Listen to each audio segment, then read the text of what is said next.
Hello everyone, and thank you for clicking on another one of my videos. I am Screen Scene Guru, and today I'll be discussing the Conjuring universe. I have fully watched all 7 films. So going into this, we'll start off with the Conjuring from 2013. I thought this was a fantastic film, guys. I do have the 7 film universe collection right here in front of me. It has been a bit since I've watched the first Conjuring. I try to do a rewatch every couple years, but I really thought the story was fantastic, with the witch Bathsheba being the villain, a large family being threatened by possession, demonic possessions. We see Ed and Lorraine Warren and their beginnings of their investigations into the paranormal. So I thought that was really cool.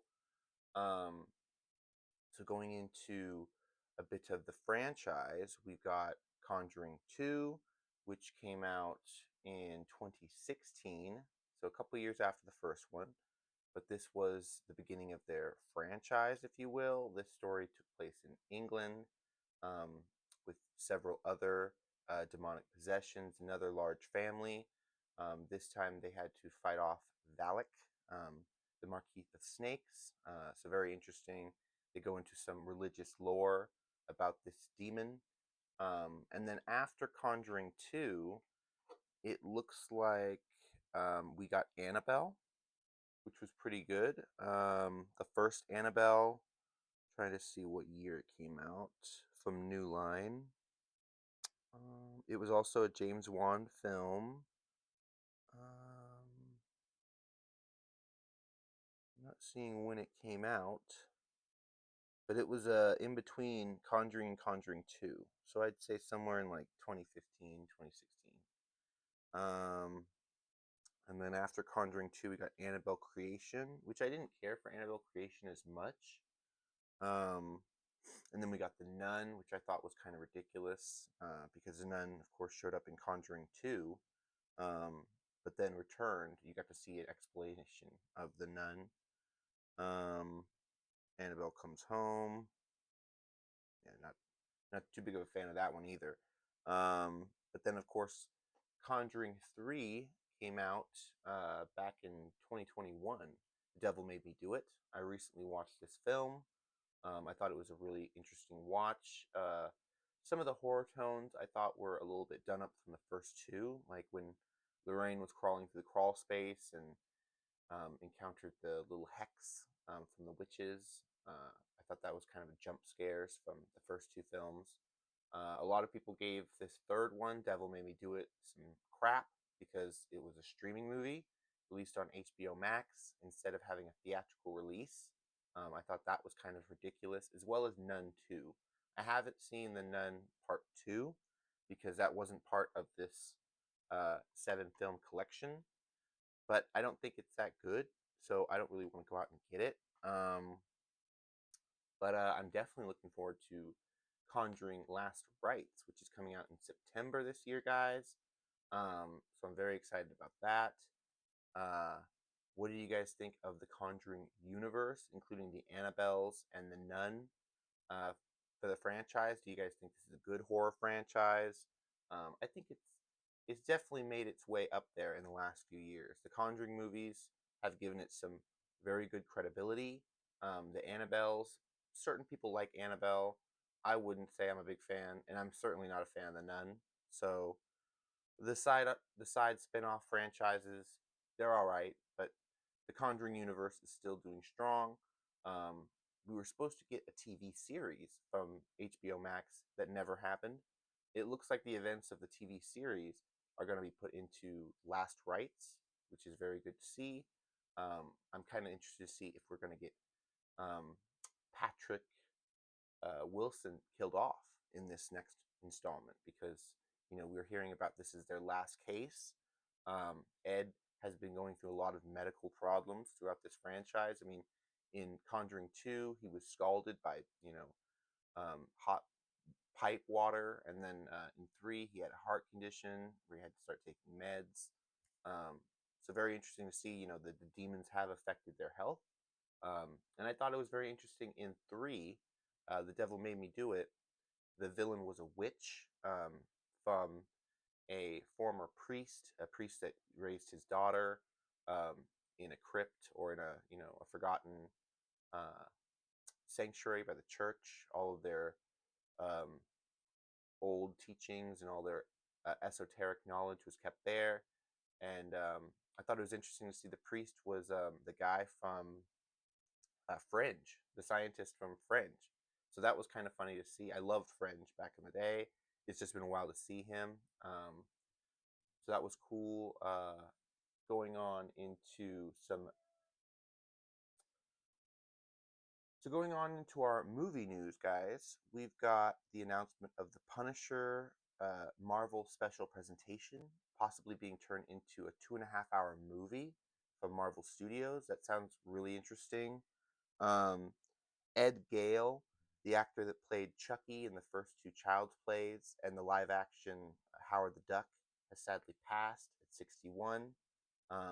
It was really cool to see that he lived a full life. A lot of people were giving a big shout out to him over the weekend. Um, we also got to see Emily Hampshire has been casted as Edith in the Marvel Vision Quest series. So that's very interesting to see. Emily Hampshire is a English actress. I believe she was in The Crown, 1 or 2 seasons of that, playing the Queen. We've also got the announcement of Summer Howell will play the lead in the Carrie TV series from Amazon MGM. So that's very interesting to hear. We've also got Amber Midthunder joining the cast from Prey, and Matthew Lillard will play the principal. And we also got uh, Josie Ton, Sina Gaudier, and Samantha Salon as the mother. And this show isn't going to come out until 2026, so we are going to be getting a bit of wait for that. Going on to some other news, we've got Walton Goggins has been announced to play the lead villain Bison in Street Fighter movie. I'm really excited about that. I recently started watching Warrior on Netflix because I'm getting hyped for the Street Fighter movie. So I just started the first episode of that. Um, Going on to some other choices, we've got Orville Peck, the masked singer. He's openly gay. He's a country music singer. Is going to play Vega, the mix between Japanese and Spanish boxing fighter. So I thought that was a really great choice. Apparently, we're going to get Eric Andre from the Adult Swim show as the announcer in the ring. So that's very interesting. And like I said, Walton Goggins will play Bison. Um, Hunter Schafer is set to play live action Princess Zelda in the Zelda film. We've not heard anything about Link's character being casted, but interesting to hear about news coming out for Hunter Schafer. Given that their passport was just changed to male, even though that they didn't want it to be changed. Very interesting topic going on there in the news, with trans rights being threatened and LGBT rights being questioned. We heard from the White House this month that Pride was not going to be celebrated there, so that's very interesting. Hunter Schafer has also been given an opportunity to work with Marvel, so a lot of people are speculating that she might be playing our new Mystique. Um, that would be really cool to see. Um, Lucasfilm has seemingly chosen their new leadership after Kathleen Kennedy steps down. Um, it seems to be Dave Filoni is their golden child, along with Carrie Beck, who's going to be approving all Legends continuity. So she's basically going to be looking through the books and looking through different things and trying to adapt them for the new TV shows and movies moving forward. So I think this is a really good choice they're making. I'm currently on chapter 4 of Dark Force Rising, so still reading those Timothy Zahn books, getting ready for the Grogu Mandalorian movie in 2026, and other projects they have yet to announce. But going on, we've got Mia Goth has been set to be the main villain in the Starfighter film with Ryan Gosling and Sean Levy directing. So that's very interesting. We don't know yet if Mia Goth will play a villain like a Sith, or if she's just going to be a former rogue squadron pilot or something like that.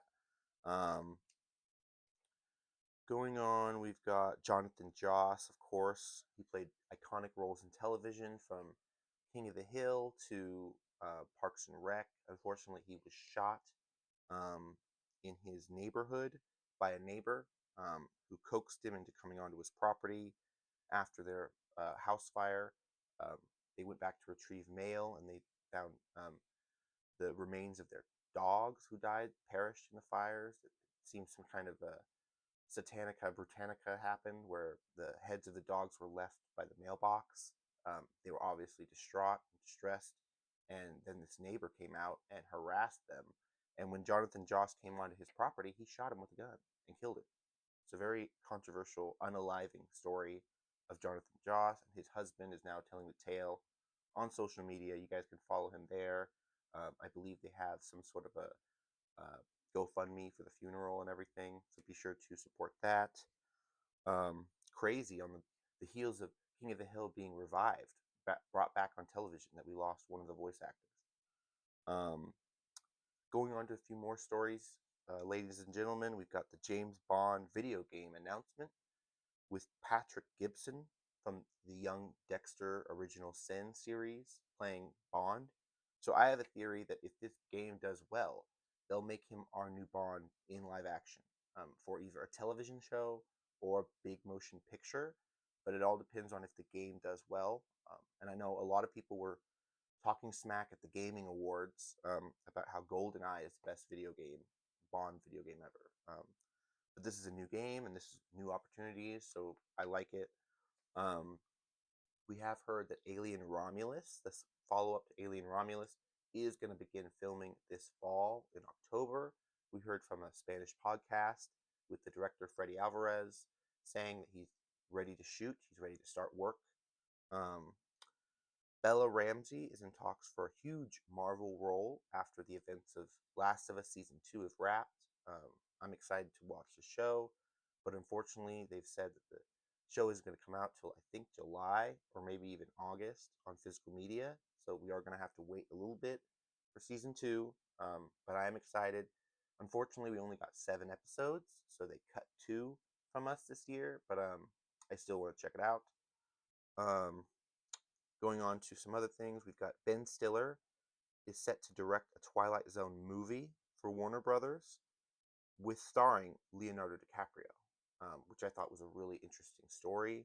Um, the project has been in post-production for 15 years from Warner Brothers, and I thought that was very interesting because one of the boys from Key and Peele, I think it was Peele, um, rebooted Twilight Zone a couple years ago with 2 seasons.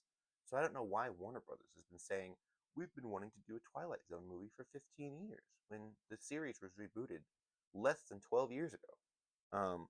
So very interesting. But we've also got the news of Goonies turning 40, guys, 40 years old. Fantastic. We also know that Jaws is going to turn 50 this month in June 20th, 21st.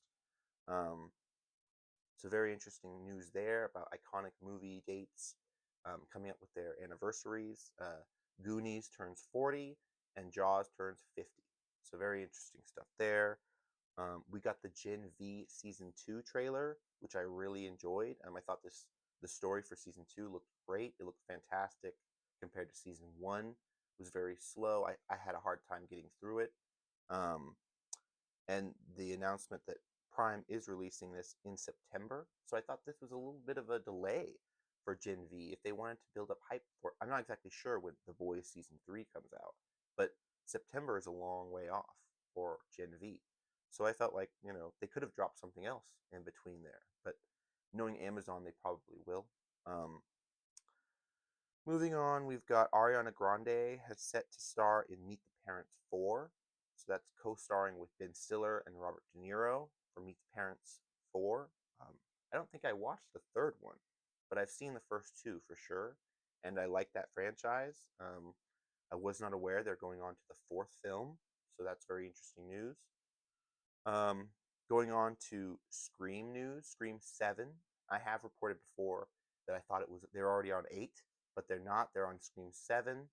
Um, so an update from the creators um, of the Final Destination Bloodlines, because they had a writing credit on the script for Scream 7. They're explaining why it's important to return to Sydney's story, mainly because they couldn't return to Melissa Barrera and Jenna Ortega. Those two characters are gone. They're probably going to write them out of the story like they did Sydney in 5 and 6. Um, but we're keeping 2 of the 4 young cast, Chad and Mindy. So the twins are returning, which I liked them. I thought they were pretty good in the franchise.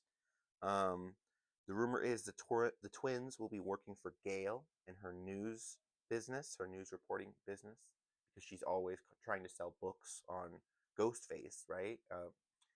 So that's very interesting to hear. The twins are returning for the Scream franchise.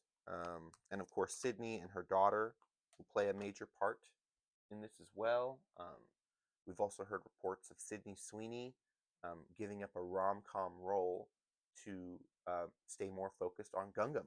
So I'm very interested in that, hoping that we're going to hear more news about that. Hopefully a trailer drops soon.